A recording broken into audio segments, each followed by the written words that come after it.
Hi welcome back to Gayathri Bharani. இன்றைக்கி இந்த வீடியோவில் பனானா கேக் ரெசிபி தான் பார்க்க போகிறோம். நான் வந்து நியூ இயர்க்கு இந்த கேக் ட்ரை பண்ணேன். ரொம்ப சூப்பராக இருந்துச்சுங்க. நான் வந்து மைதா சுகர் இந்த மாதிரி எதுவுமே நான் ஆட் பண்ணல. ரொம்ப ஹெல்த்தியான கேக்கு. ரொம்ப சூப்பராக கேக் மாதிரி பேக்கரியில் வாங்குகிற கேக் மாதிரி சாஃப்டாக வந்துச்சு. இது எப்படி செய்கிறதுன்னு பார்க்கலாம். நான் வந்து 1 கப்பு வந்து கோதுமை மாவு எடுத்திருக்கேன். அதாவது 250 கிராம் அளவு கோதுமை மாவு எடுத்திருக்கேன். Baking soda 1/2 teaspoon, 1 teaspoon baking powder, 1 teaspoon பட்டைத்தூள். இது வந்து நான் நார்மல் பட்டை இருக்குல்ல, அதை வந்து மிக்ஸி ஜாரில் போட்டு அரைச்சிட்டேன், பவுடர் மாதிரி அரைச்சிட்டேன். இந்த வாழைப்பழத்துக்கும் இந்த பட்டையோட காம்பினேஷனுக்கும் அவ்வளோ சூப்பராக இருக்கும், டேஸ்ட்டு நல்லாயிருக்கும். அவ்வளோதான், இதை வந்து நம்ம மிக்ஸ் பண்ணி வச்சிடலாம்.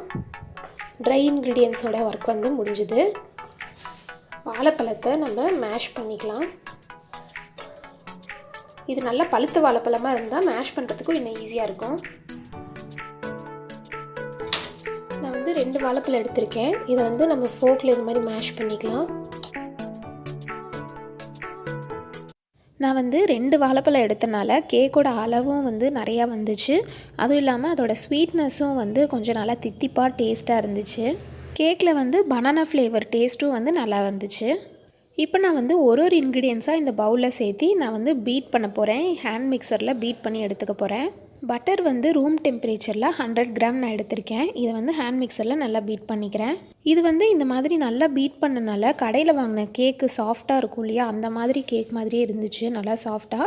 இது வந்து இந்த மாதிரியும் செய்யலாம். இன்னொரு மெத்தடு பார்த்திங்கன்னா, ட்ரை இன்க்ரீடியன்ஸ் நம்ம மாவெல்லாம் கலக்கி வச்சிட்டோம் இல்லையா, அது இல்லாமல் வெட் இன்க்ரீடியன்ஸ் வந்து எண்ணெய், பால், முட்டை, அப்புறம் வெல்லத்தை வந்து உருக்கி சேர்த்திக்கிறது. இந்த மாதிரி லிக்விட் ஐட்டம்ஸ்லாம் கலந்துட்டு அதுக்கப்புறம் அந்த மாவை கொஞ்சம் கொஞ்சமாக அதில் போட்டு சேர்த்து நம்ம எல்லாமே சேர்த்து கலந்து அதை இதையும் கையிலேயே வந்து நம்ம மிக்ஸ் பண்ணி கேக் செய்யலாம். பட் அது வந்து ஒரு பாயிண்ட் கொஞ்சம் ஹார்டாக இருக்கும், அந்த மாதிரியும் செய்யலாம்.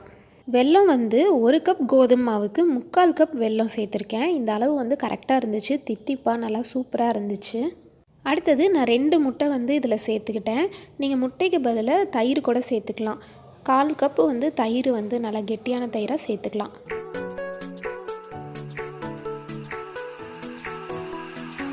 அடுத்தது மேஷ் பண்ணி வச்ச 2 பனானாவையும் இதில் நான் சேர்த்துக்கிறேன்.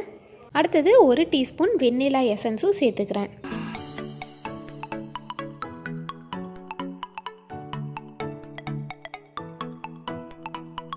இதில் வந்து நம்ம மாவு கலந்து வச்சோம் இல்லையா, அந்த கோதுமை மாவை இதில் நான் எல்லாத்தையும் சேர்த்துக்கிறேன். சேர்த்து நல்லா கலந்துடலாம், கட்டி இல்லாமல் கலந்துக்கலாம்.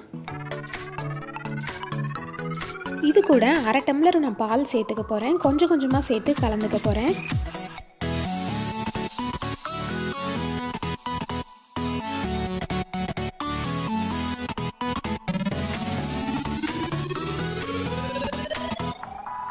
இது கூட க்ரன்ச்சியாக இருக்கட்டும் வால்நட்ஸ் சேர்த்துக்கிறேன். இதுக்கு பதிலாக நீங்கள் வந்து சாக்கோ சிப்ஸ் கூட சேர்த்துக்கலாம். கேக் மாவு பதத்துக்கு கரெக்டாக வந்துருச்சு. இதை வந்து நம்ம கேக் டின்னில் சேர்த்துக்கலாம். கேக் டின்னில் பட்டர் பேப்பர் வச்சு அதில் நெய் வந்து தடவிருக்கேன். நீங்கள் பட்டர் பேப்பர் இல்லைன்னா நெய் தடவிட்டு அதுக்கு மேலே கோதுமை மாவோ ஏதோ ஒரு மாவு வந்து தூவி விட்டு அதுக்கப்புறம் இந்த மாவை சேர்த்துக்கிட்டிங்கன்னா கேக் வந்து டின்னில் ஒட்டாமல் வரும். டின்னு இல்லை அப்படின்னா நீங்கள் அதுக்கு பதில் சில்வர் பவுல் கூட நீங்கள் சர்க்கிள் ஷேப் அந்த மாதிரி ஸ்கொயர் ஷேப் உங்ககிட்ட இருக்கிற ஷேப்பில் நீங்கள் எடுத்துக்கலாம். மேலே டெக்கரேஷனுக்காக நட்ஸு வந்து சேர்த்துக்கிறேன். முந்திரி, ட்ரை கிரேப்ஸும் சேர்த்துருக்கேன்.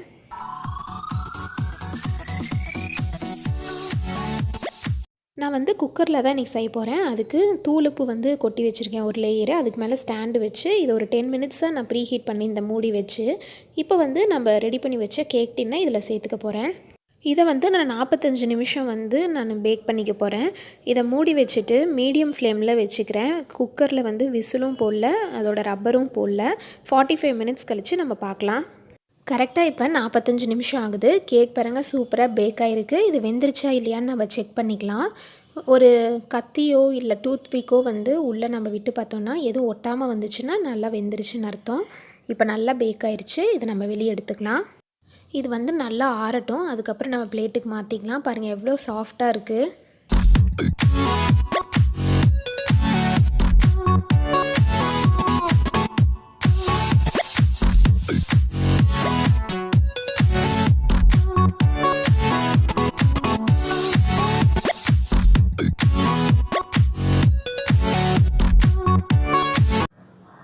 ஹாப்பி நியூ இயர் வந்ததே. Happy happy new year 2022. உள்ளடா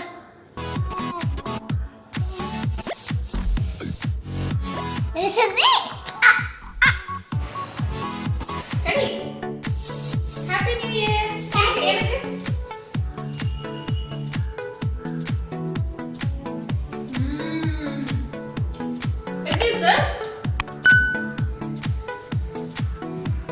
இந்த வீடியோ பார்த்து நீங்கள் எல்லாம் என்ஜாய் பண்ணியிருப்பீங்கன்னு நினைக்கிறேன். இந்த கேக்கை நீங்களும் ட்ரை பண்ணி பார்த்துட்டு எப்படி இருந்துச்சுன்னு எனக்கு கமெண்ட் பண்ணுங்கள். இந்த வீடியோ பிடிச்சிருந்தா நம்ம சேனலுக்கு சப்ஸ்கிரைப் பண்ணுங்கள். தேங்க்யூ.